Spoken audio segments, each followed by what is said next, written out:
In the sweltering heat of the Magdalena Medio Valley in Colombia, where the air is thick enough to drink, lies a sprawling monument to a fractured memory. The road that leads to it is paved over old scars, a modern artery feeding into a heart of curated darkness. Tourists arrive in air-conditioned buses, seeking spectacle where a nation once witnessed its own unraveling. They come for the water slides, the life-sized dinosaurs, and the faint, marketable echo of terror. This place is called Hacienda Nápoles. Today it operates as a public theme park, a bizarre collage of family entertainment and macabre history. The laughter of children playing in chlorinated pools mixes with the humid silence of the surrounding jungle, creating a dissonance that hangs in the air, palpable and unsettling.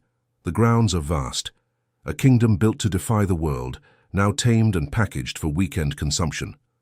What was once a fortress of impunity, a private citadel ruled by absolute power, is now governed by opening hours and ticket prices. The illusion of a tropical paradise is meticulously maintained, yet it is an illusion stretched thin over a foundation of bone and blood. Every manicured lawn, every brightly painted attraction, struggles to conceal the weight of the story buried just beneath the surface. The very soil seems to remember a different era. An era when the only visitors were either complicit or condemned, when decisions made beside these artificial lakes could bring a country to its knees.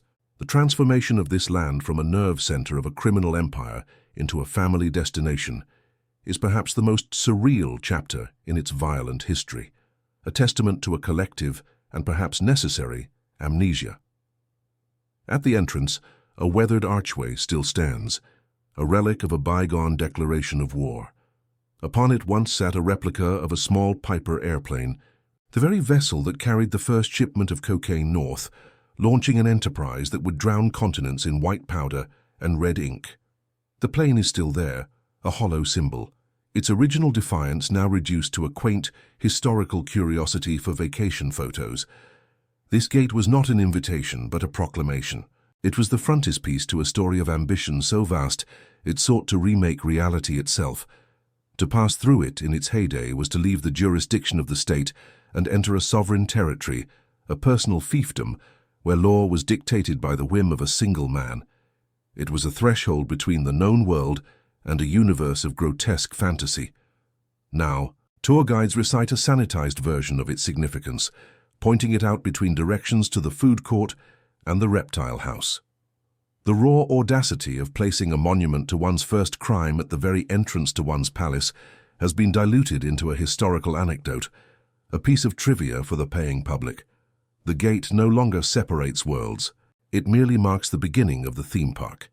The estate sprawls over thousands of acres, a landscape of artificial lakes and rolling hills that were once meticulously sculpted to the owner's design. Hidden within this manufactured Eden were the mechanisms of a global trafficking operation. Clandestine airstrips, weapons caches, and secret meeting places disguised by the overwhelming spectacle of wealth. Power here was not just asserted, it was landscaped. Dotted across this terrain are the survivors of a different kind of extinction. Concrete dinosaurs, dozens of them, stand frozen in silent roars. A Tyrannosaurus rex looms over a picnic area, its fiberglass skin peeling under the relentless sun. These creatures were part of the original owner's private collection of wonders, a prehistoric court for a modern king. They were meant to inspire awe, to communicate a power that transcended human history, a dominion over the very concept of the wild and the ancient. Now they are simply kitsch, their symbolic weight stripped away, leaving only the hollow absurdity of their presence in the Colombian jungle. They have become props in a new narrative, one of family fun and harmless fantasy. The contrast is jarring. The bright, primary colors of the water park slides rise up against the jungle's deep green.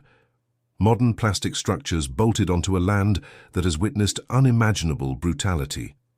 The park is a palimpsest, a new text written hastily over an old one, but the original script bleeds through, visible in the cracks of the new facade. This place was designed as a psychological bunker, a fortress built not only of concrete and steel, but of myth and fear. Its luxury was a weapon, its extravagance a strategy. The opulence was meant to overwhelm, to signal that its creator operated on a plane far beyond the reach of ordinary men and their laws. But what the house concealed was far more complex than its ostentatious surface suggested. Luxury was just the surface. What happened inside, few dared to know. To uncover the secrets hidden behind these crumbling walls and understand the mind that conceived it all, stay with us. Subscribe to follow our investigation into the anatomy of a fallen empire. The main villa, the colonial-style mansion that served as the heart of the estate, is no longer standing. Its skeleton has been picked clean, first by the state, then by scavengers. For years after the empire fell, treasure hunters known as guaceros descended upon the property, armed with shovels, dynamite, and legends of buried fortunes. They tore through walls, ripped up floors, and dug craters in the gardens, searching for the coletas, the secret stashes where millions in cash were rumored to be hidden.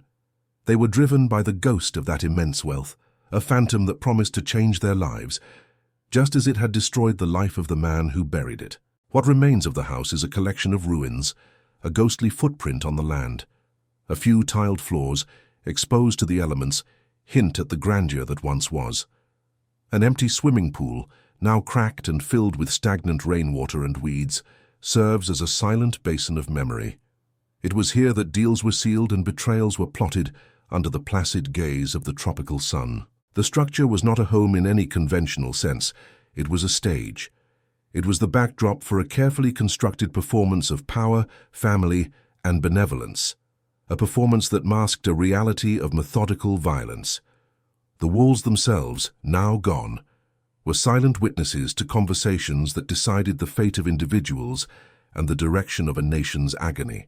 Further into the grounds lie the rusted cages of the private zoo, another of the estate's legendary features. This was once the largest private menagerie in the Americas, home to over 1,500 illegally imported animals. Elephants, giraffes, rhinos, and kangaroos lived and died here, prisoners in a gilded cage, trophies of a boundless ego.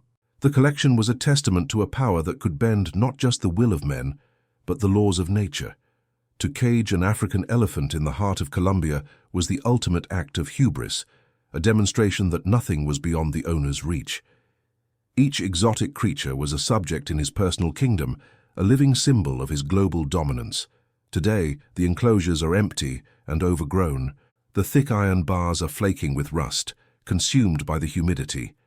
The silence where the roars and calls of 100 different species once echoed is now profound, broken only by the chirping of local birds. The absence of the animals is more haunting than their presence ever was. The zoo was also a tool of propaganda. It was open to the public for free, a gesture of calculated generosity that helped build a myth.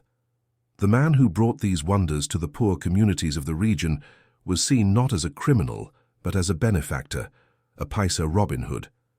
This loyalty, bought with spectacle, became a human shield that was nearly impenetrable. But not all the animals are gone.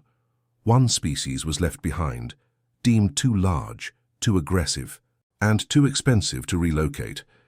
In the estate's many lakes, a small population of hippopotamuses, originally 1 male and 3 females, was abandoned to fend for itself. They were a biological loose end in the chaotic aftermath of the empire's collapse. Freed from their enclosures but trapped on the continent, they did what nature commanded. They survived, they thrived, they reproduced. The original 4 have become a sprawling population of over 160, the largest invasive species on the planet. They have moved beyond the borders of the estate, colonizing the Magdalena River basin. These creatures, with their immense bulk and unpredictable aggression, are a living, breathing legacy of the man who brought them here. They are an ecological disaster, born from a criminal's vanity. They wander the Colombian countryside like ghosts of a surreal past, a constant, dangerous reminder that some cages, once opened, unleash consequences that can never be contained again. Hacienda Nápoles is therefore not a dead ruin, it is an active haunting. The past is not past, it is a lumbering, semi-aquatic mammal disrupting ecosystems miles away. It is the uneasy feeling that settles on visitors as they move between a waterslide and a small museum dedicated to the life of the man who built this place. The estate is a paradox. It is a place of memory and forgetting, of horror and entertainment. It represents Colombia's complex, often painful relationship with its own history.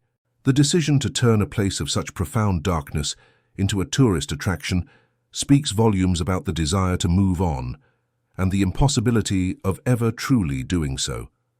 The land itself feels heavy, saturated with stories that the official narrative of the theme park cannot erase. The ground beneath the feet of laughing tourists is layered with secrets, with the weight of unseen and unacknowledged history. The air, thick with the scent of tropical flowers and popcorn, still carries a faint, metallic trace of fear. This was the world a man built to reflect his own image, grandiose, contradictory, and ultimately self-destructive. It was his Eden and his prison. Before it became this theme park of strange ironies, it was the epicenter of a war, a laboratory of ambition, and a theater of cruelty. To understand the fall, one must first understand the ascent and the mind that dared to build a paradise on an abyss. Before it was a ruin, and long before it was a theme park, the estate was an idea.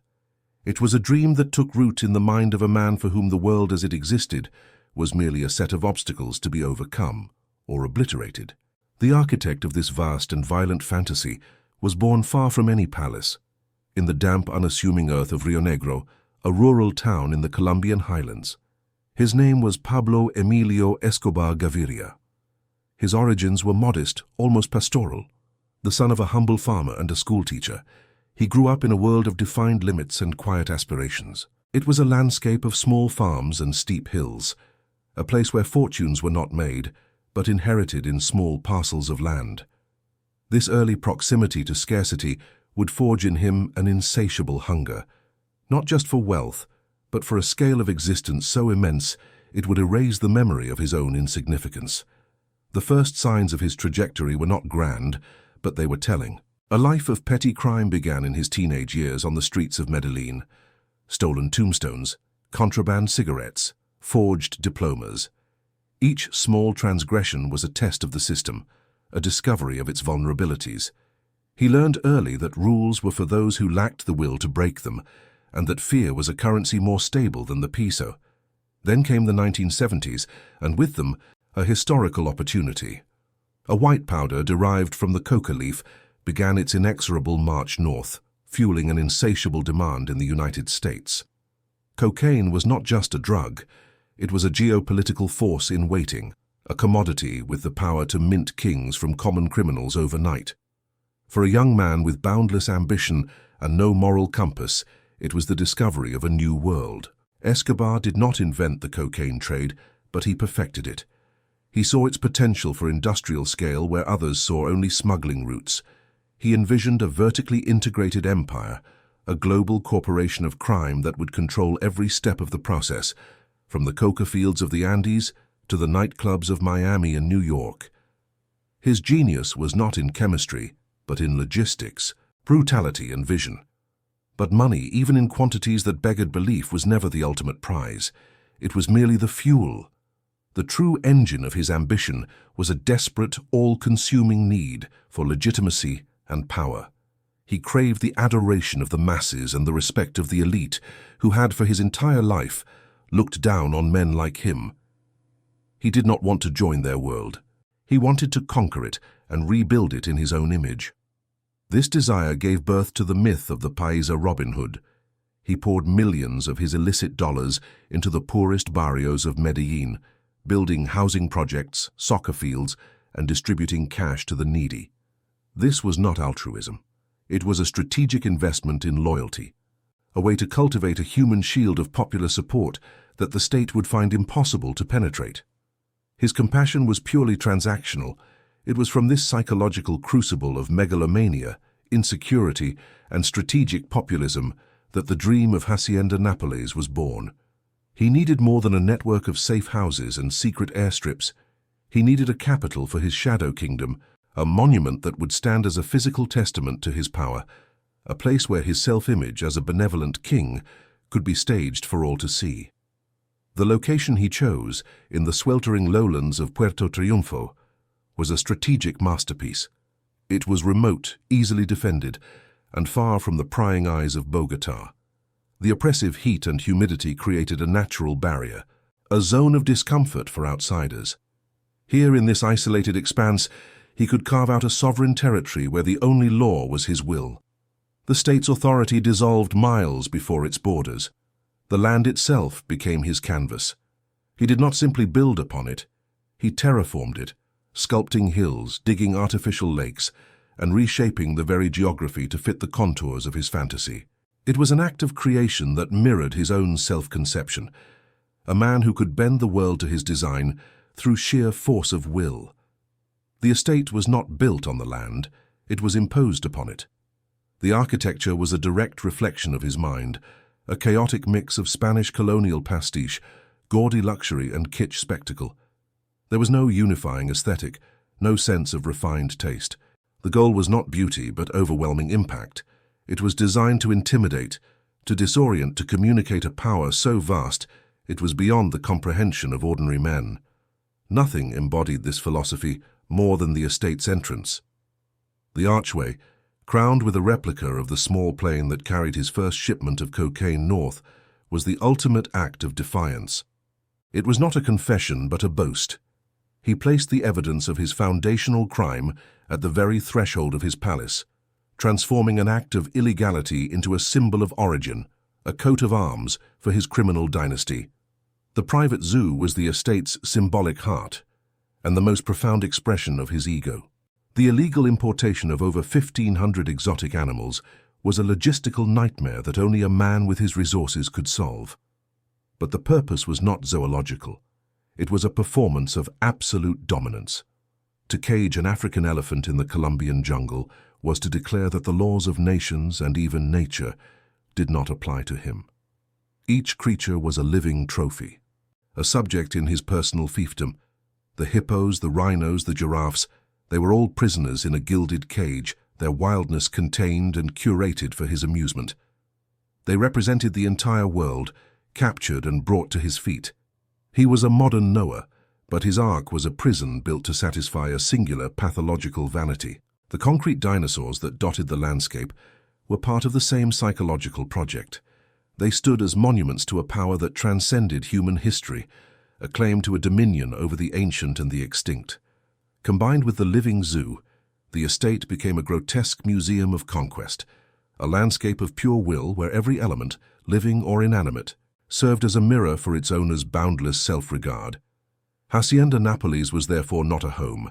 It was a psychological construct, a fortress built to ward off the ghosts of a modest past and the encroaching reality of his own monstrosity. It was the physical manifestation of a narcissistic dream, an attempt to build a paradise on a foundation of terror.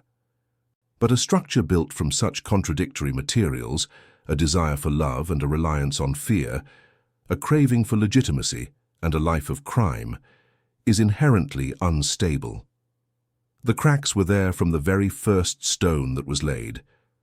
The empire's profits did not evaporate into the abstract world of offshore accounts and numbered Swiss vaults. They flowed back into the earth, a torrent of illicit cash made solid. Hacienda Nápoles was where the ephemeral wealth of the cocaine trade became concrete, steel, and manicured lawn. Every brick laid, every tree planted, was a money laundering operation of the most audacious kind, transforming drug revenue into a tangible declaration of power. The construction was a logistical feat that mirrored the trafficking operation itself. It required a private army of architects, engineers, and laborers, all sworn to a secrecy enforced by fear. Materials were imported, regulations were ignored, and the state, in this remote corner of the country, was a distant and irrelevant concept. The estate rose from the jungle not as a piece of architecture, but as an act of secession. This was not a home. It was a capital city for a shadow nation. It was designed to function as a self-sufficient fortress, capable of sustaining its ruler and his court indefinitely. It had its own power generators, its own water supply, and its own internal economy of loyalty and terror. To enter its gates was to cross a border into a sovereign territory, a personal kingdom carved out of the Colombian wilderness. The main villa was the throne room of this kingdom. It was a sprawling Spanish colonial-style structure, designed to evoke the old-world legitimacy of the landed aristocracy. But it was a clumsy imitation, a facade of heritage built by a man with none.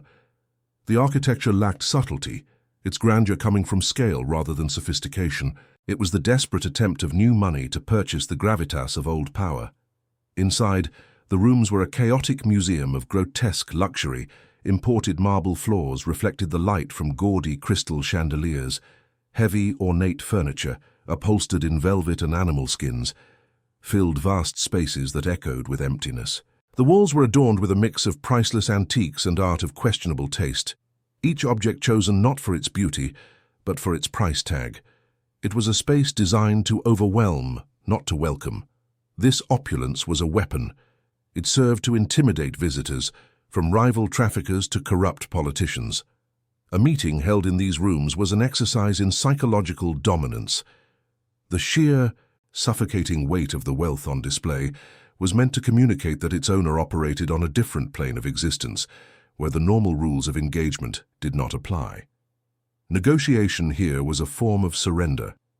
But the villa was more than a monument to questionable taste. It was a boardroom. In the formal dining room, over meals served on gold-rimmed plates, strategies for assassinations were discussed with chilling calm.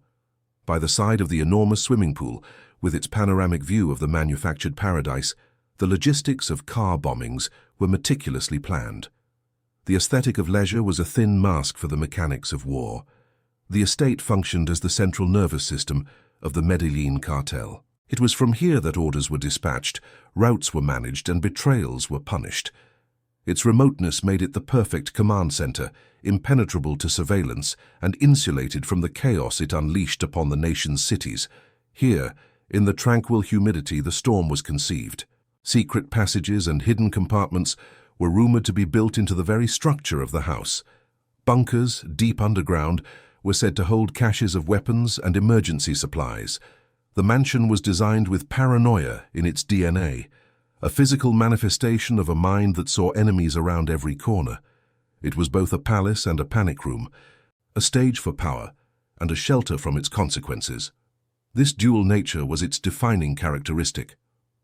On the surface, it was a family retreat, a place where the owner could play the part of a benevolent patriarch, surrounded by his children and the laughter of his guests. This performance of domesticity was crucial. It was a mask of normalcy, an attempt to humanize a man whose actions were profoundly inhuman. Yet beneath this performance lay a sinister reality. The estate's vast, unpatrolled grounds were an ideal location for activities that required absolute privacy.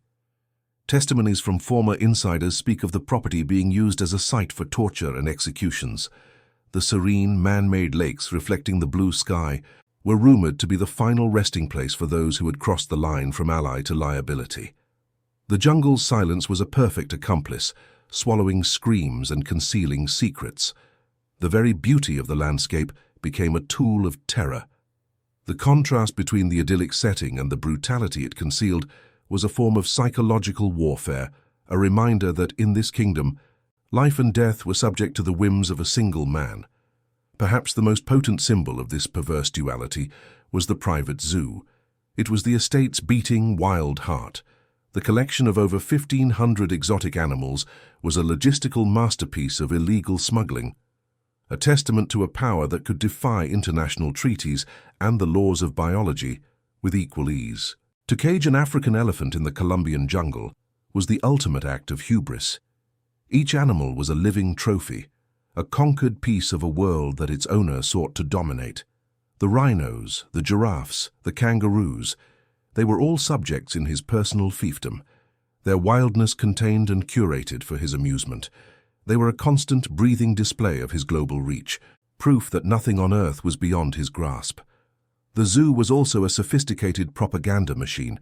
It was open to the public for free on weekends, a calculated act of generosity that cemented his image as a local benefactor. Thousands of poor families from the surrounding region would flock to see the wonders he had brought them. They saw not a drug lord, but a generous provider, a man who shared his fantastic world with them. This loyalty, bought with the spectacle of caged beasts, became an invaluable human shield. But the zoo, like the mansion itself, had a hidden function. It was a symbol of absolute control. The man who could tame a hippopotamus could certainly tame a rival or a politician. The iron bars of the cages were a constant, silent threat. They were a reminder that in this world, everything and everyone could be imprisoned. The collection of classic cars was another facet of this obsessive need for possession. It included over 100 rare and vintage automobiles and motorcycles, each one meticulously restored. The centerpiece was the bullet-riddled car in which the American outlaws Bonnie and Clyde had met their end. The acquisition of this macabre relic was telling. It was an identification with other famous criminals, an attempt to place himself within a lineage of legendary rebellion. The estate was a landscape of pure will, where every element served as a mirror for its owner's ego. The life-sized dinosaur statues that dotted the grounds were a claim to a power that transcended human history. They were monuments to a self-image that bordered on the divine, a declaration that his dominion was timeless. Hacienda Nápoles was therefore not a refuge from the criminal world. It was its most complete expression. It was a place where the logic of the drug trade, unlimited money, absolute power, and a total disregard for law was allowed to blossom into its most grotesque and fantastic form. It was a laboratory for a sociopathic imagination. The parties held there were legendary, lasting for days. They were a toxic mix of hedonism and business, attended by a cross-section of Colombian society: politicians, military officers, beauty queens, soccer stars, and musicians. These events were orgies of excess, but they were also strategic operations. Loyalties were bought, alliances were forged, and compromising information was gathered. In the haze of alcohol and cocaine, secrets were spilled and vulnerabilities were exposed. The mansion's hospitality was a trap, its generosity a web. To accept an invitation was to become complicit, to be drawn into an orbit from which there was often no escape. The property was also a fully functional military base. It served as a secure warehouse for an arsenal of weapons, explosives, and vehicles used in the cartel's terrorist campaign. The same garages that housed the classic car collection also stored the car bombs that would later detonate in the streets of Bogotá and Medellin. The paradise was the staging ground for the inferno. Every part of the estate was weaponized. The private airstrip, essential for flying in exotic animals and party guests, was also the logistical hub for cocaine shipments and the transport of hitmen. The beauty of the place was its camouflage, its reputation for fantasy, a distraction from its function as a center of gravity for organized crime. The mansion was an extension of its creator's personality, grandiose, contradictory, and pathologically insecure. It was a mask of legitimacy, a weapon of intimidation, and a psychological bunker designed to keep the outside world at bay.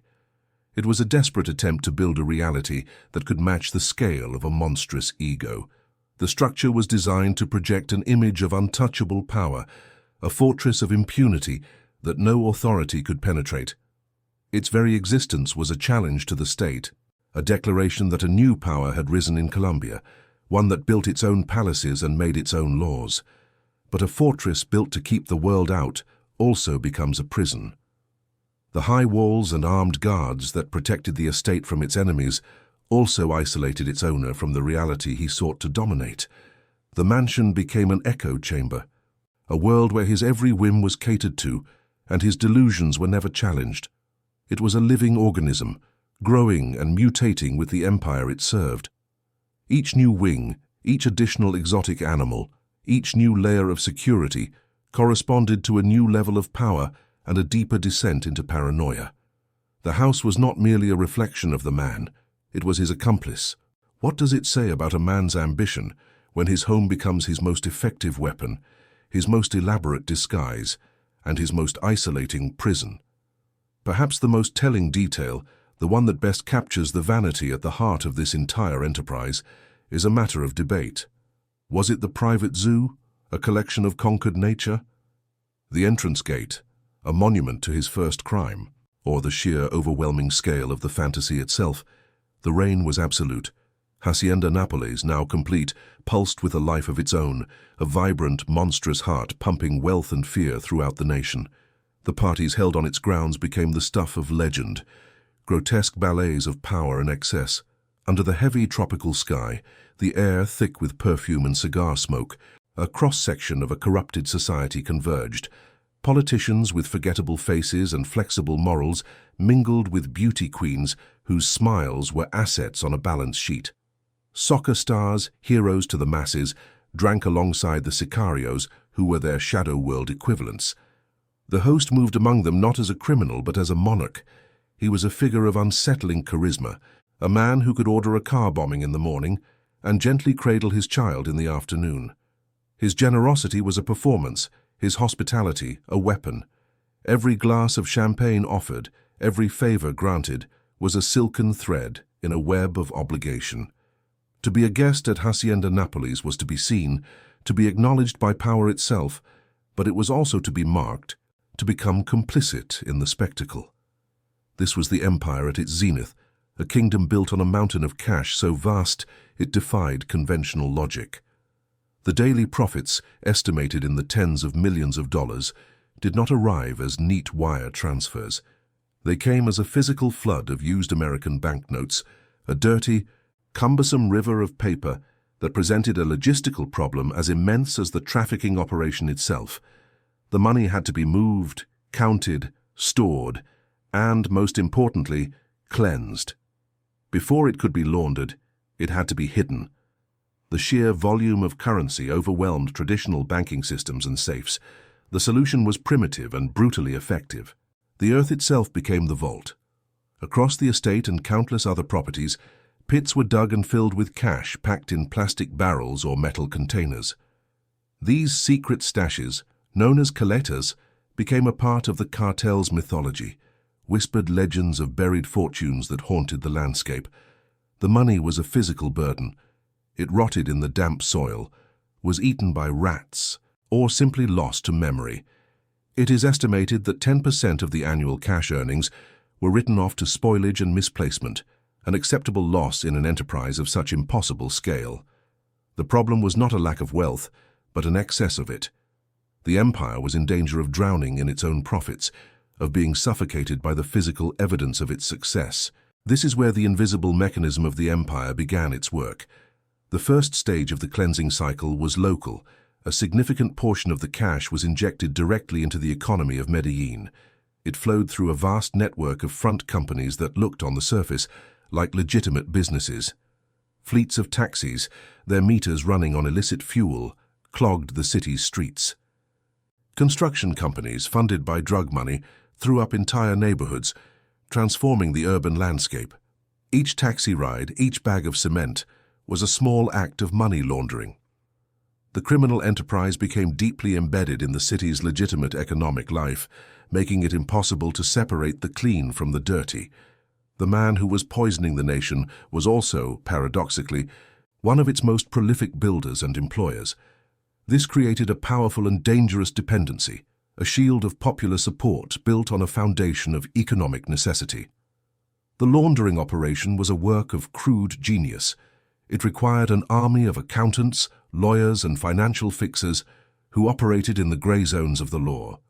They created complex corporate structures, shell companies, and offshore accounts that moved the money in a dizzying shell game, making its origins increasingly difficult to trace. The cash, once buried in the Colombian dirt, would reappear as a clean asset in a bank in Panama or the Cayman Islands. But the most audacious laundering scheme played out in the open, under the roar of a stadium crowd. The investment in Atlético Nacional, Medellin's beloved soccer team, was a masterstroke of public relations and financial alchemy. The club became a conduit for washing millions. Player transfers were inflated, ticket sales were falsified, and the team's success, fueled by drug money, bought something priceless: the love of the people. Soccer was more than a business. It was a passion, a religion. By becoming the patron of the city's team, the drug lord transformed himself into a civic hero. He was not just providing jobs, he was providing glory. The victories on the field washed away the blood in the streets, creating a powerful emotional bond with the populace that no amount of state propaganda could break. The stadium became another fortress, one defended by a legion of loyal fans. This intricate financial architecture could not exist without a parallel architecture of corruption. The state was not an obstacle to be overcome, it was a commodity to be purchased. The empire's power rested on a simple, brutal philosophy: plata o plomo, silver or lead. Every official, from the lowest-ranking policeman to the highest-ranking judge, was presented with this choice. They could accept a bribe that would change their family's life forever, or they could accept a bullet. Most chose the silver. The cartel's payroll was a shadow state, a parallel government that often functioned more efficiently than the real one. Police commanders, military officers, judges, and politicians were all on the take. They provided intelligence, sabotaged investigations, and looked the other way. The system was not just corrupted, it was hollowed out from the inside, its institutions becoming mere facades maintained for the sake of appearances. Hacienda Nápoles was the capital of this shadow state. It was here, by the side of the pool, that envelopes of cash were exchanged and loyalties were sealed. It was in the villa's opulent dining room that politicians were given their marching orders. The estate was a place of negotiation and intimidation, where the line between guest and hostage was dangerously thin. To be summoned to Nápoles was to be reminded of who held the real power in the country. The mansion was the central nervous system of a global criminal enterprise. Its telephone lines, secured against eavesdropping, were the conduits for orders that sent tons of cocaine north and dispatched hit squads across the country. Its private airstrip was a logistical hub, receiving shipments of weapons and chemicals and sending out planes laden with drugs.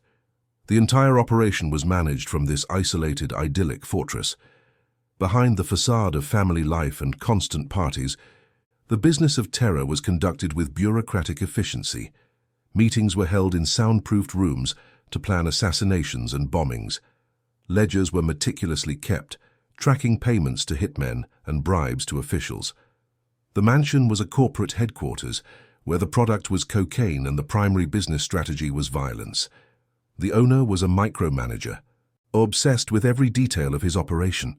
From his sanctuary, he controlled a global network that spanned continents. He approved smuggling routes, set prices, and personally authorized the execution of rivals and traitors. The tranquility of the estate was a deceptive calm at the eye of a hurricane of violence that he alone directed. The sheer scale of the operation required absolute control, and absolute control bred a deep and corrosive paranoia. The fortress, designed to keep enemies out, also served to lock its master in. The walls of Hacienda Nápoles, guarded by a private army, became the boundaries of his world. He was a king who could not walk freely in his own kingdom, a prisoner in his own paradise. This isolation transformed the mansion into a psychological bunker. It became an echo chamber, where the owner's delusions were amplified and his worst instincts were validated.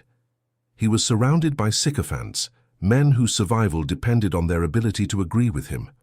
There was no one to challenge his decisions, no one to question his increasingly erratic and violent impulses.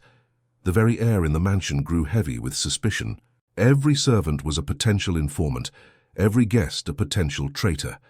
The internal security apparatus was as fearsome as the one directed at the outside world. Betrayal was the ultimate sin, and it was punished with a theatrical cruelty designed to terrorize anyone else who might consider it. The serene lakes on the property were rumored to hold the secrets of these internal purges. Power, in its most absolute form, had revealed itself to be a cage. The man who could have anything he wanted was trapped by the very things he owned. The estate, with its zoo of caged animals, had become a perfect metaphor for his own condition. He was the most powerful creature in his own collection, and also the most imprisoned, pacing the confines of a golden cage built from fear, wealth, and his own monstrous ego. The first crack in the monolithic facade of power was not inflicted by an enemy, but chiseled from within, by the very ambition that built it. The desire for wealth had been satisfied beyond any rational measure. Now, a more corrosive hunger took hold, the craving for legitimacy. The owner of Hacienda Nápoles, the undisputed king of a criminal underworld, decided he wanted to be a statesman. He sought a seat in the Colombian Congress. This was a profound strategic error, a misreading of the very nature of his power. His strength lay in the shadows, in the ambiguity between myth and man. By stepping into the harsh, unforgiving light of public life, he made himself a tangible target. He traded the invincibility of a phantom for the vulnerability of a politician, exposing himself to a level of scrutiny he was unequipped to handle. His election in 1982 as an alternate representative was, for a fleeting moment, the pinnacle of his ascent. He walked the halls of power in Bogotá, the same halls his car bombs would one day terrorize. But his presence was an affront to the nation's fragile institutions. He was a narco in Congress, a wolf who had not bothered with sheep's clothing. This brazenness awakened a dormant resistance within the political establishment. That resistance found its voice in a single unbending figure, Rodrigo Lara Bonilla, the new Minister of Justice. Lara was a man of a different caliber, immune to the twin currencies of silver and lead. He saw the drug lord's presence in government not as a political compromise, but as a cancer upon the republic. He made it his personal mission to expose the true source of this new congressman's fortune. The confrontation was inevitable and public. On the floor of Congress, Lara Bonilla held up a newspaper from years past, linking the aspiring politician to a long-forgotten drug trafficking arrest. He unmasked him, stripping away the carefully constructed facade of the benevolent businessman and revealing the common criminal beneath. The public humiliation was a wound to the ego from which the empire would never recover. Stripped of his political immunity and his public mask, the owner of Nápoles retreated to his fortress, but he did not retreat from the fight. The humiliation curdled into a cold, homicidal rage. Lara Bonilla had not just exposed a man, he had challenged an emperor in his own court. Such an act of defiance could only be answered in one language. On the night of April 30th, 1984, on a busy street in Bogotá, Rodrigo Lara Bonilla's car was riddled with machine gun fire. The assassination of a sitting cabinet minister was a declaration of war. It was the moment the conflict ceased to be a cat-and-mouse game between criminals and police and became an existential struggle for the soul of the nation. With that single act, the drug lord crossed a line, transforming himself from a problem into a national emergency. The state, for all its corruption and weakness, was forced to respond. The assassination galvanized a terrified political class. The government's most feared weapon, long dormant, was brought back to the table: extradition. The prospect of facing justice in a United States federal court, far from the reach of his bribes and threats, was the one thing the kingpin truly feared. It was a fate worse than death. His response was a campaign of terror unprecedented in its scale and savagery. If the state wanted war, he would give them a war that would bring the country to its knees. His new motto echoed through the streets: "We prefer a tomb in Colombia to a jail cell in the United States." It was the beginning of the era of narco-terrorism. The violence escalated exponentially. Judges who signed extradition orders were murdered. Politicians who spoke in favor of it were targeted. The assassination of Luis Carlos Galán, the leading presidential candidate and a fierce proponent of extradition, was the empire's most audacious challenge yet. It was an attack on democracy itself, an attempt to decapitate the state and bend it to his will. This all-out war began to strain the empire from within. The constant violence drew a level of international attention, particularly from the United States, that was bad for business. The cartel, once a loose federation of traffickers, began to splinter under the pressure. Partners who had once shared roots and profits now saw their leader as a liability, a mad king whose personal vendettas were threatening the entire enterprise. The rival Cali cartel, always more discreet and businesslike, saw an opportunity. They watched as their main competitor waged a costly and self-destructive war against the state. They began to quietly cooperate with government forces, feeding them intelligence, content to let the authorities dismantle the Medellin operation for them. The enemy was no longer just outside the gates, it was now within the criminal underworld itself. This external pressure and internal fracturing amplified the paranoia that had always lurked beneath the surface at Hacienda Nápoles. The fortress became more insular, its atmosphere thick with suspicion. The owner saw traitors everywhere. The circle of trust shrank until it included only his most loyal sicarios and family members. The sprawling estate, once a symbol of boundless freedom, began to feel like a gilded cage. A new and terrifying force emerged from the ashes of his own brutality: Los Pepes, a Spanish acronym for People Persecuted by Pablo Escobar. This shadowy paramilitary group was a monstrous alliance of convenience, funded by the Cali cartel and composed of rival traffickers, former associates he had betrayed, and victims of his violence seeking revenge. They knew his methods, his safe houses, and his networks. They began to wage a parallel war, one that mirrored his own tactics with terrifying precision. They targeted his lawyers, his accountants, and his front companies. They bombed his properties and hunted down his allies. They operated outside the law, a dark reflection of the very terror he had unleashed. The empire was not just being attacked, it was being devoured by its own children. The cracks were no longer just political or strategic, they were becoming physical. The sanctity of Hacienda Nápoles, the untouchable heart of the kingdom, was violated. Police raids became more frequent, more daring. Intelligence, supplied by informants from within his own crumbling organization, led authorities closer and closer to the center of the web.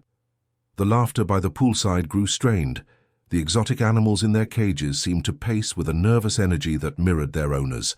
The illusion of impunity, the very foundation upon which the estate was built, had been shattered. The walls of the mansion still stood, gleaming under the tropical sun, but they no longer felt like a fortress.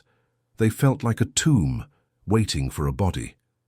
The end did not arrive as a single decisive blow, but as a slow, systemic hemorrhage. The king was a fugitive, a ghost moving between safe houses in the city he once ruled, his world shrinking with every passing day. Hacienda Nápoles, the vast, beating heart of his empire, was left behind, an undefended flank, a monument waiting for its own funeral. It was no longer a fortress but a liability, a sprawling, high-profile target that tethered him to a past he could no longer afford. The state, finally cornered into a fight for its own survival, had forged a new weapon. The Search Block, an elite unit of the Colombian National Police, was created with a singular, unwritten mandate: to hunt the hunter. Trained, funded, and equipped with American technology and intelligence, they were a cold professional force, immune to the old currencies of silver and lead. They were the state's answer to an enemy who had declared himself a state unto himself. But the official war was shadowed by a darker, more intimate one. Los Pepes, the alliance of his victims and rivals, waged a campaign of parallel terror. They moved through the underworld like a virus, dismantling his financial networks, assassinating his lawyers, and targeting his family. They used his own methods against him, a grotesque mirror image of his own brutality. The empire was not merely under siege, it was being eaten alive from the inside out. Hacienda Nápoles became the ultimate prize in this multi-front war. To conquer it was to conquer the myth itself. Its manicured lawns and artificial lakes became a symbolic battlefield where the fate of the empire would be publicly decided. The house, once the epicenter of absolute power, was now just a location on a tactical map, circled in red. The assault came at dawn, the hour of ghosts. The thick, humid air over the Magdalena Valley was sliced apart by the rhythmic thumping of Black Hawk helicopters.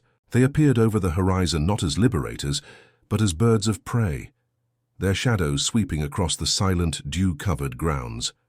The roar of their engines was the sound of an era ending, a brutal mechanical intrusion into a landscape of manufactured fantasy.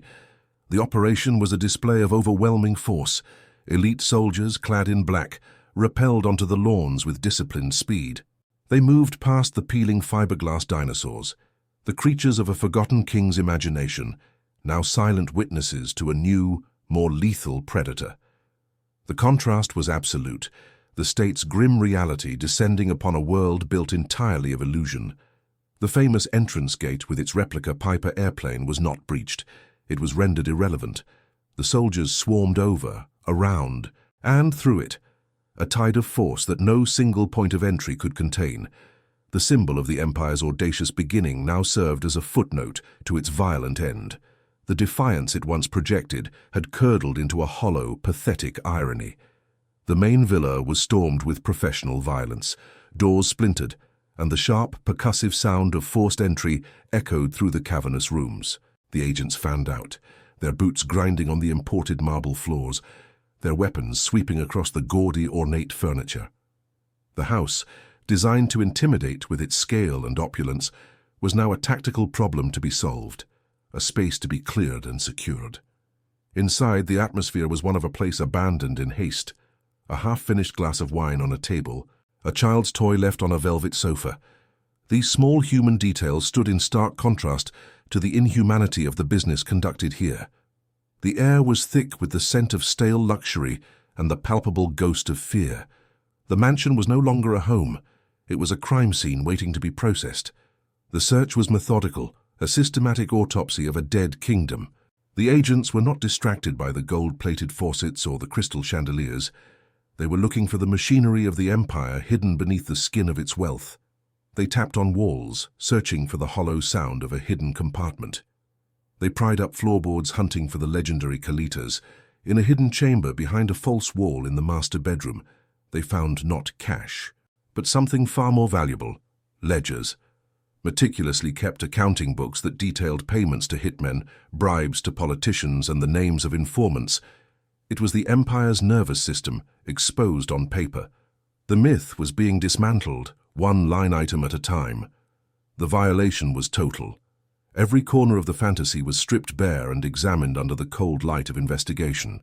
The private bullring, where deals were celebrated with blood and sand, was combed for evidence.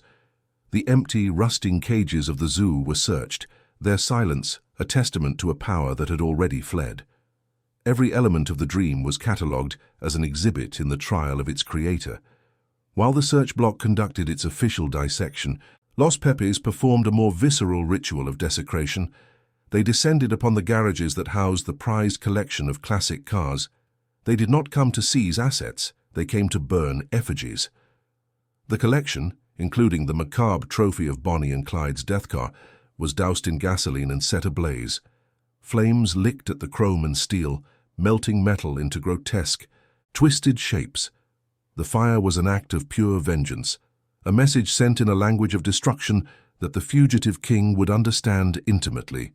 It was a declaration that his world, and everything he valued in it, was being turned to ash.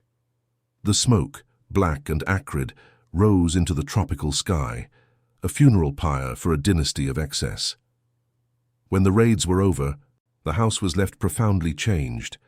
It was no longer a palace but a hollowed-out carcass.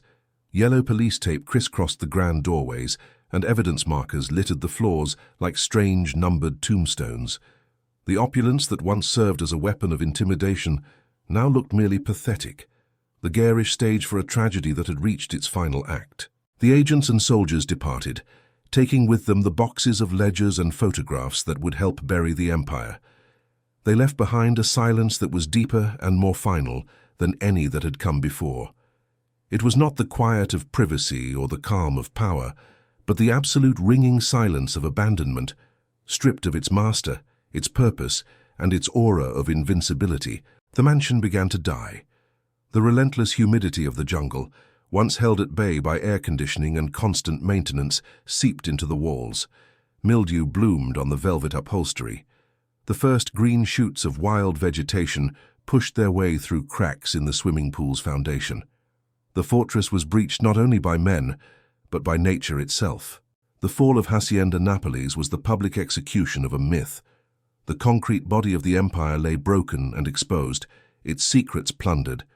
The structure that was meant to project eternal power had proven to be just stone and mortar, as vulnerable as the man who built it. The collapse of a fortress built of concrete and steel forces us to ask what constitutes real power. Is it measured in the monuments we build to our own vanity, or in the legacy that endures after those monuments have turned to dust? If you believe some stories are etched deeper than stone, subscribe to our channel to witness other falls from grace. The king died not in his palace, but on a sloped middle-class rooftop in the city he had held hostage. On December 2, 1993, Pablo Escobar, the lord of Hacienda Nápoles, was gunned down by the search block. He was barefoot, his body bloated, a common criminal cornered far from the artificial lakes and caged beasts that had once mirrored his power. The empire ended not with a bang, but with the undignified thud of a body falling onto red clay tiles, the final pathetic punctuation to a reign of terror. With its master gone, Hacienda Nápoles became a ghost. The state, in an act of symbolic reclamation, expropriated the land. But the government's bureaucracy moved slower than the jungle's hunger and the greed of men. The estate, once the most heavily guarded piece of real estate in the country, was left open, a carcass for the vultures of rumor and desperation to descend upon. It was no longer a fortress, but an invitation. They came in waves, the treasure hunters known as guacheros, drawn by the phantom of the caletas. They arrived with shovels and pickaxes, with dynamite and legends of plastic barrels filled with rotting dollars. They were the inheritors of the empire's most corrosive myth that wealth, buried and uncounted, could be found by anyone with enough will to tear the world apart in search of it. They were a pathetic echo of the man who had built the place. The villa was dismembered, walls were sledge-hammered into dust, priceless marble floors were ripped from their foundations, and the manicured gardens were scarred with craters. The house was not just decaying, it was being systematically tortured, its physical body violated in the hunt for its financial soul. The search for money, the same force that had erected the monument, was now the force that was erasing it from the earth. The animals, the living trophies of a dead king, met a more orderly, though no less tragic fate. A massive logistical operation, a reversal of the one that had brought them to this jungle prison, was undertaken to relocate the survivors. Giraffes, rhinos and zebras were crated and shipped to zoos across Colombia and the world, their strange, surreal chapter in the Magdalena Valley finally over.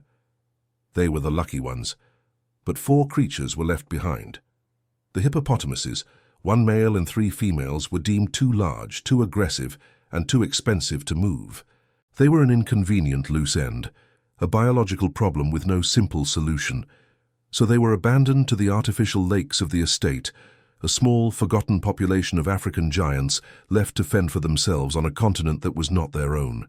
Freed from their enclosures but trapped in a foreign ecosystem, the hippos did what nature commanded. They survived. They thrived. They multiplied. The original 4 have become a sprawling, lumbering dynasty of over 160, the largest invasive species on the planet. They have moved far beyond the crumbling gates of the estate, colonizing the great Magdalena River, a living, breathing plague born from a criminal's vanity. They are his most enduring legacy. Not the fleeting empire of cocaine, not the buildings that turn to rubble, but a biological time bomb that continues to tick. These creatures, with their immense bulk and unpredictable aggression, are a constant, dangerous reminder that when a man attempts to bend the laws of nature to his will, the consequences can outlive him, wandering the earth like restless, destructive ghosts. Today, the estate has undergone its most surreal transformation. Hacienda Nápoles is a theme park. Where the machinery of a global drug empire once operated, there are now water slides and food courts. The laughter of children echoes across lawns where assassinations were planned. The horror has been sanitized, packaged and sold as family entertainment, a monument to a nation's complex and perhaps necessary amnesia. The entrance gate with its replica airplane still stands. It is no longer a defiant proclamation of criminal origin, but a quaint historical curiosity, a backdrop for tourist photographs. The raw audacity of the symbol has been diluted into an anecdote, its power neutered. It is the perfect metaphor for the entire property, a place where the past has not been erased, but merely rebranded. The land itself feels heavy, a palimpsest where the bright, shallow text of a theme park has been written over a dark, indelible script of violence. The concrete dinosaurs, their fiberglass skins peeling under the sun, now seem less like monuments to a timeless power, and more like the kitsch tombstones of a forgotten, monstrous dream. The ground beneath the feet of paying customers is layered with secrets the tour guides will never tell. The mansion, which once sought to contain the world, has itself been contained by a new narrative of harmless spectacle. The wildness it once celebrated has escaped, now roaming the countryside in the form of its abandoned beasts. What, then, is the true nature of a legacy? Is it the walls a man builds to declare his power? Or is it the monsters, both real and metaphorical, that escape when those walls inevitably fall? If stories like this make you see power from a different angle, subscribe to follow other downfalls as astonishing as this one.